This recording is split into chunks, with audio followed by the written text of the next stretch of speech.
Of course, it's not, even in 1995, the notion of a lost civilization was not a new idea. That notion has been around for a very long time.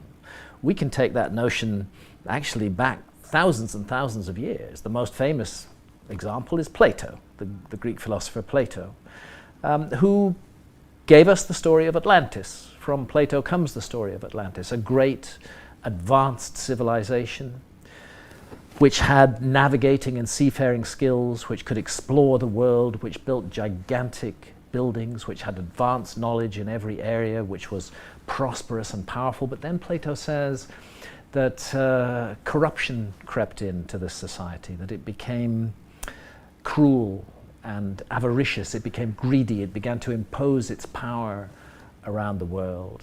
And he has a very ringing phrase. He said that Atlantis ceased to wear its prosperity with moderation.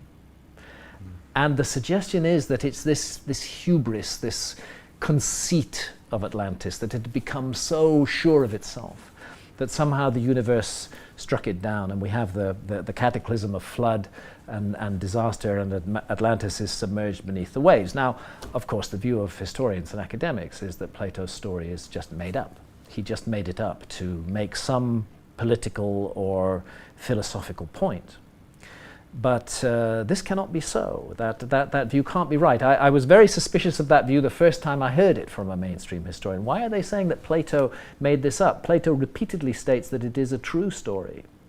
And as we look into it further, we find something else, that Plato puts a date on the destruction of Atlantis. He says Atlantis was submerged beneath the waves in a huge global cataclysm 9,000 years before the time of Solon. That gives us an absolute date for this.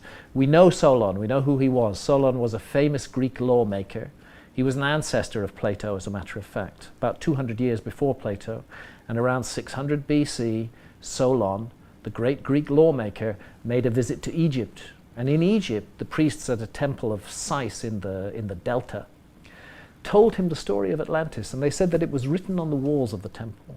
And he said, when did this happen? When was this great civilization destroyed? And they said 9,000 years ago, and that was in 600 BC.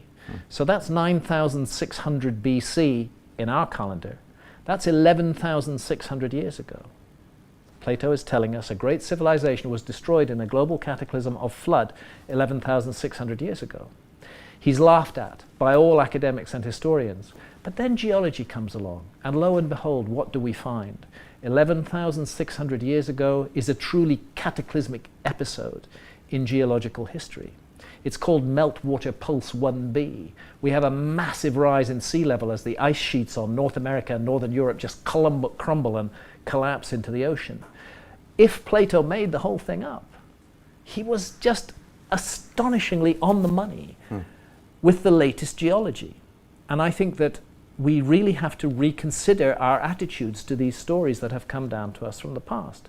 Academics have been too quick to dismiss them, too quick to say, oh, we've figured the whole story out, there's no mystery there. Maybe there's a huge mystery there. Maybe we should listen to these clues and hints from the past that speak of a great civilization.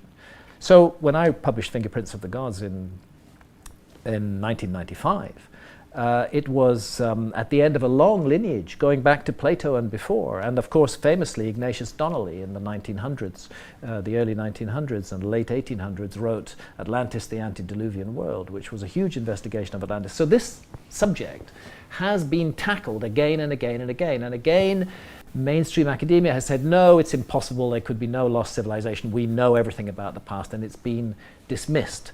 But the problem is that new evidence keeps coming out which can't be explained by the existing historical model. New evidence that just doesn't fit the picture. And my sense is that this evidence is now becoming overwhelming, and that we're reaching a tipping point. Maybe not this year, maybe not next year.